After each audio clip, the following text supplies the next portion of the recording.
Buonasera, we are in early November, the depth of autumn, and we do really fancy an autumn dinner. So today we have decided that we're going to be making some fresh tagliatelle with peas and ham.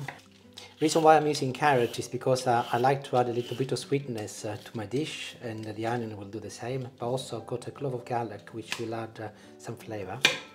I've already chopped my onion in little pieces. This was supposed to be one medium size, but I couldn't find one, so I did little ones. And I'm not doing the same with my carrot.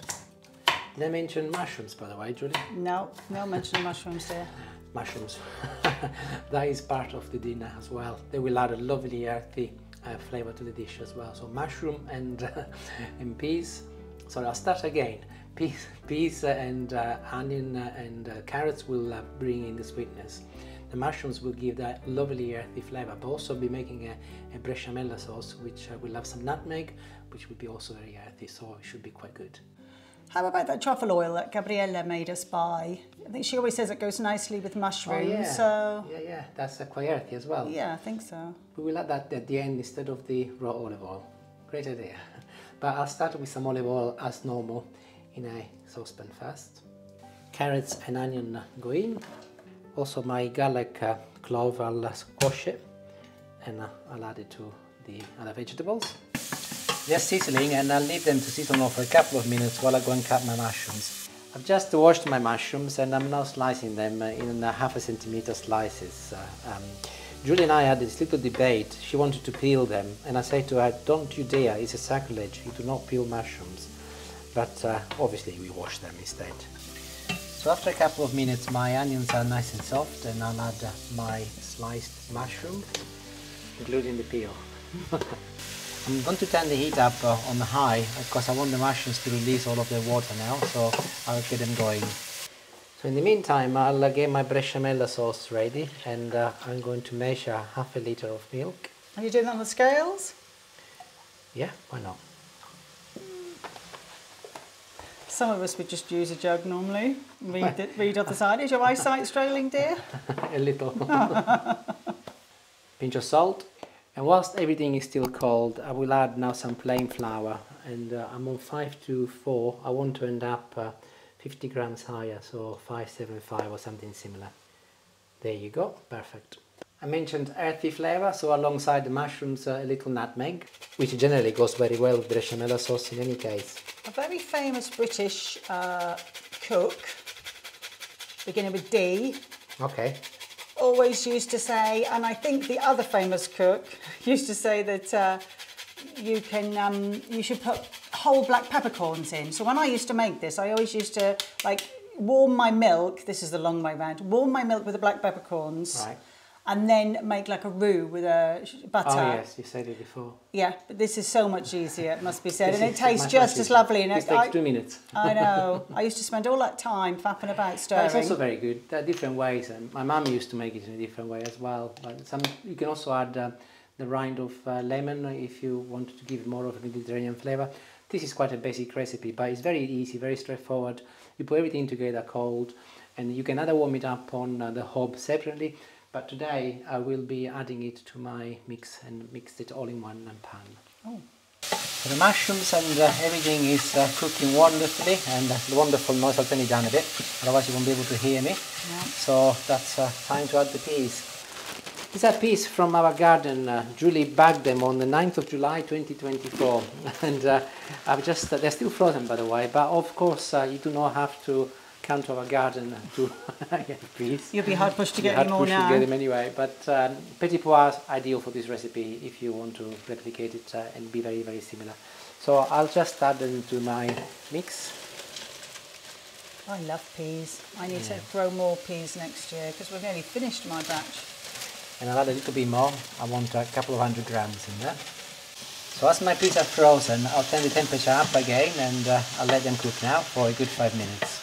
I've got some warm water here in a kettle and I'll just add some to my vegetables, enough to cover them all like so, maybe about 1/2 centimeter to a centimeter above the peas. That'll give you an idea. So while my peas do the thing, I'll carry on with my besciamella sauce. I'm going to just mix it together with the handle of my spoon to avoid using something else. And the flour will not necessarily disappear altogether, but most of it will go, and by the time I put it with my peas, it will be fine. My peas have been simmering now for a good 10 minutes, and before I add my bechamel sauce, I will just remove some of my mix in a jar. I will pinch a couple of full ladles so that this has got holes, so that I don't get any of the water in me. And I'll use this as part of the filling of my tagliatelle later. And I can now add my milk to make my bechamel sauce. And if you look inside, see, all of the flour is gone. Julie cannot help taking over. No, I can't help. I can't leave it unstirred. So what I've done, I've turned up on the maximum setting for the time being, and I'm going to wait until the milk starts almost boiling, and then I'll turn it down. And you will see that the milk combined with the flour will turn into this lovely cream bechamel sauce, and it will obviously combine with all of the other vegetables as well. And as mentioned before, you can see that it's turned into a lovely cream. It's beginning to bubble. So what I'll do, I'll turn it down and I'll continue mixing for a good 20 seconds while it's on the heat. Then I'll turn it off and I will remove it altogether from the hob, and I'll mix it for another 20 seconds.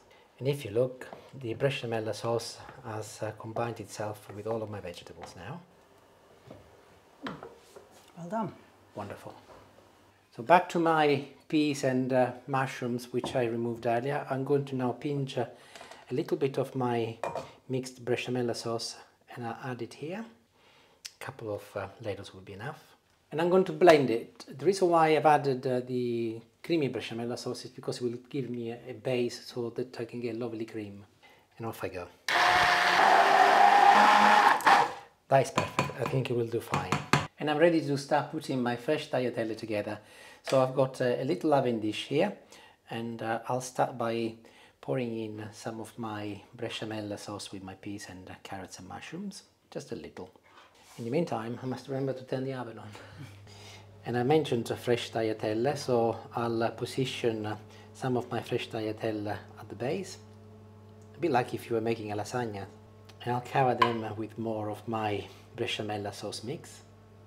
Of course, you can make this also with the lasagna sheet, the fresh lasagna sheet, or indeed the hard Durham one. Or indeed, again, you can make it also with the hard tagliatelle. If you were to use the hard pasta though, make your mix a little bit more watery, because that will absorb a lot more liquid than fresh pasta. I also mentioned ham, so I've got some wafer thin ham here, and I will just be adding some in the middle. Of course, if you're vegetarian, you do not add any, and it will taste delicious as well. But if you like ham, be quite generous with it, because it will actually add a lovely flavor to the dish.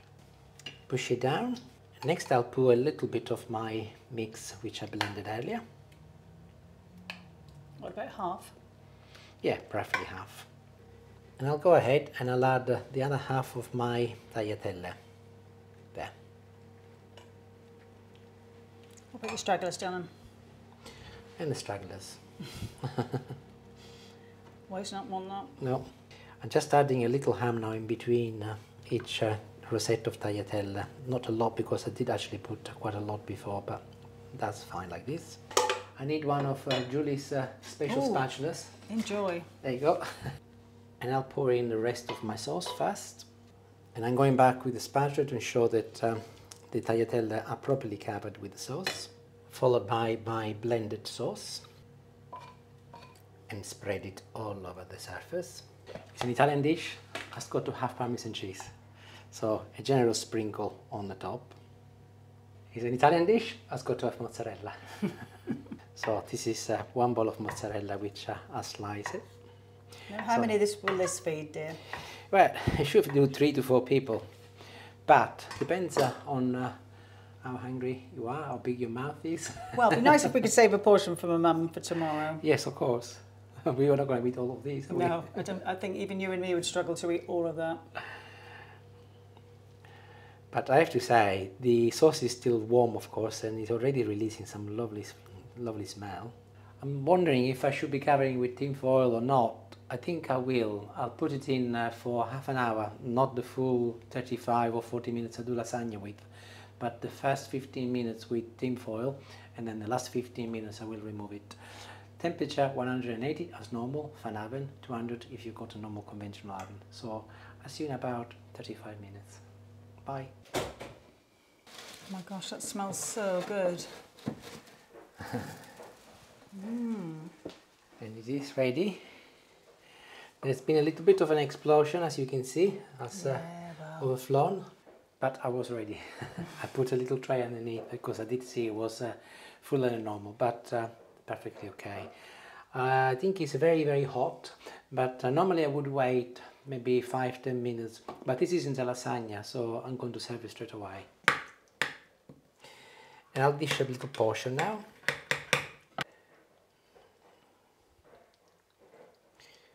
There he goes. I'm literally salivating. Tell me something new. Oh, yum. Wonderful. Wow, looks delicious. So, how do you eat such a thing? With your mouth? Knife and fork. What about the truffle oil, darling? Oh yeah, truffle oil. I nearly forgot. So I'll try some of that as well. I think you just need a dribble. It's quite strong. I'll put some on this bit here. See what we think. See what we think.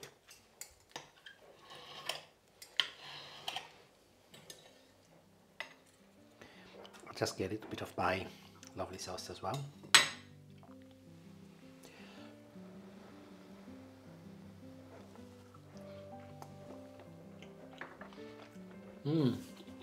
Oh God, that's wonderful.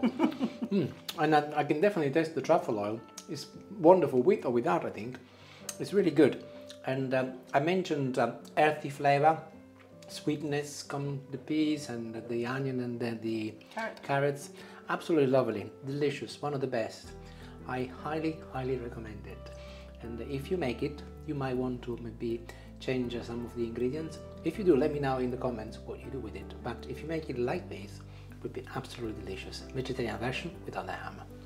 Buon appetito, grazie as always, arrivederci and ciao.